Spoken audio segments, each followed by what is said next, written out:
വിരമിച്ച ശേഷമുള്ള ജീവിതം സാമ്പത്തിക ബുദ്ധിമുട്ടുകളില്ലാതെ സുരക്ഷിതമായി മുന്നോട്ട് കൊണ്ടുപോകാൻ ആഗ്രഹിക്കുന്നവർക്കായി ഒരു മികച്ച സമ്പാദ്യ പദ്ധതിയെക്കുറിച്ചാണ് ഇന്ന് സംസാരിക്കുന്നത്.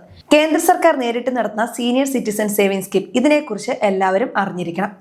ബാങ്കുകളിലെ സാധാരണ സ്ഥിര നിക്ഷേപങ്ങളെക്കാൾ ഉയർന്ന പലിശയും പൂർണ്ണ സുരക്ഷിതത്വവും തരുന്ന പദ്ധതിയാണിത്. വിരമിച്ചപ്പോൾ കിട്ടിയ പണം എവിടെ നിക്ഷേപിക്കണം എന്ന് ആലോചിച്ച് വിഷമിക്കുന്ന നമ്മുടെ മുതിർന്ന പൗരന്മാർക്ക് ഏറ്റവും അനുയോജ്യമായ വഴി ഇതാണ്. ആദ്യമായി പദ്ധതിയുടെ ഏറ്റവും പുതിയ പലിശ നിരക്കുകളും ആനുകൂല്യങ്ങളും എന്തൊക്കെയാണെന്ന് നോക്കാം. നിലവിൽ 8.2% ഈ പദ്ധതിക്ക് ലഭിക്കുന്ന വാർഷിക പലിശ നിരക്ക്. ഓരോ 3 മാസം കൂടുമ്പോഴും പലിശ തുക നിങ്ങളുടെ ബാങ്ക് അക്കൗണ്ടിലേക്ക് നേരിട്ട് എത്തിച്ചേരും. ജനുവരി, ഏപ്രിൽ, ജൂലൈ, ഒക്ടോബർ മാസങ്ങളിലെ ആദ്യത്തെ പ്രവൃത്തി ദിനങ്ങളിലാണ് പലിശ തുക അക്കൗണ്ടിൽ വരിക. 60 വയസ്സോ അതിൽ കൂടുതലോ പ്രായമുള്ള ഏതൊരു ഇന്ത്യൻ പൗരനും ഈ പദ്ധതിയിൽ ചേർന്ന് അക്കൗണ്ട് ആരംഭിക്കാൻ സാധിക്കുന്നതാണ്. ഇനി 55 വയസ്സിനും 60 വയസ്സിനും ഇടയിൽ VRS അഥവാ സ്വയം വിരമിക്കൽ എടുത്തവർക്കും വിരമിച്ച പ്രതിരോധ ജീവനക്കാർക്ക് 50 വയസ്സ് കഴിഞ്ഞവർക്കും ചില നിബന്ധനകളോടെ ഈ അക്കൗണ്ട് തുടങ്ങാം. ഈ പദ്ധതിയിൽ നിക്ഷേപിക്കാൻ പറ്റുന്ന ഏറ്റവും കുറഞ്ഞ തുക 1000 രൂപയാണ്. ഒരാൾക്ക് പരമാവധി 30 ലക്ഷം രൂപ വരെ ഈ പദ്ധതിയിൽ നിക്ഷേപിക്കാൻ സാധിക്കും. ഭർത്താവിനും ഭാര്യയ്ക്കും വെവ്വേറെ അക്കൗണ്ടുകൾ തുടങ്ങി പരമാവധി 60 ലക്ഷം രൂപ വരെ ഒരു കുടുംബത്തിന് ഇതിലൂടെ നിക്ഷേപമായി മാറ്റാൻ സാധിക്കും എന്നത് പലരും ശ്രദ്ധിക്കാതെ പോകുന്ന ഒരു വലിയ കാര്യമാണ്. ഈ പദ്ധതിയുടെ കാലാവധി 5 വർഷമാണ്. 5 വർഷത്തിന് ശേഷം വേണമെങ്കിൽ 3 വർഷത്തേക്ക് കൂടി കാലാവധി നീട്ടി നൽകാൻ അപേക്ഷിക്കാം. വിരമിക്കൽ ആനുകൂല്യങ്ങൾ കൈപ്പറ്റി 1 മാസത്തിനുള്ളിൽ തന്നെ ഈ പദ്ധതിയിൽ ചേരാൻ പ്രത്യേകം ശ്രദ്ധിക്കണം. അതുപോലെ ഈ പദ്ധതിയിൽ നമ്മൾ നിക്ഷേപിക്കുന്ന തുകയ്ക്ക് പഴയ നികുതി ഘടന പ്രകാരം നികുതി ഇളവുകൾ ലഭിക്കും. എന്നാൽ ഈ പദ്ധതിയിൽ നിന്ന് ലഭിക്കുന്ന പലിശ തുക പൂർണ്ണമായും നികുതിക്ക് വിധേയമാണെന്ന കാര്യം കൂടി നമ്മൾ അറിഞ്ഞിരിക്കണം.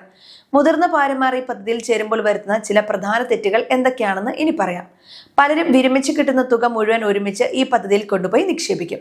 അതിനുശേഷം പെട്ടെന്ന് എന്തെങ്കിലും അത്യാവശ്യമോ മെഡിക്കൽ എമർജൻസിയോ വരുമ്പോൾ ഈ പണം തിരികെ എടുക്കാൻ ബുദ്ധിമുട്ടും. 1-ാം വർഷത്തിന് മുൻപ് പണം പിൻവലിച്ചാൽ പലിശയൊന്നും ലഭിക്കില്ല. 1 മുതൽ 2 വർഷത്തിനുള്ളിൽ പിൻവലിച്ചാൽ 1.5%, 2 വർഷത്തിന് ശേഷമാണെങ്കിൽ 1% പിഴയായി പ്രധാന തുകയിൽ നിന്ന് ഈടാക്കും. അതുകൊണ്ട് കയ്യിലുള്ള മുഴുവൻ പണവും ഇതിലേക്ക് മാത്രം മാറ്റരുത്. മറ്റൊരു പ്രധാന കാര്യം, നിങ്ങളുടെ പലിശ വരുമാനം ഒരു വർഷം 1 ലക്ഷം രൂപയ്ക്ക് മുകളിൽ പോയാൽ ബാങ്കുകൾ TDS അഥവാ നികുതി തുക കുറയ്ക്കും. പുതിയ കേന്ദ്ര ബജറ്റ് പ്രകാരം ഈ പരിധി 50,000 നിന്നും 1 ലക്ഷം രൂപയായി ഉയർത്തിയിട്ടുണ്ട്.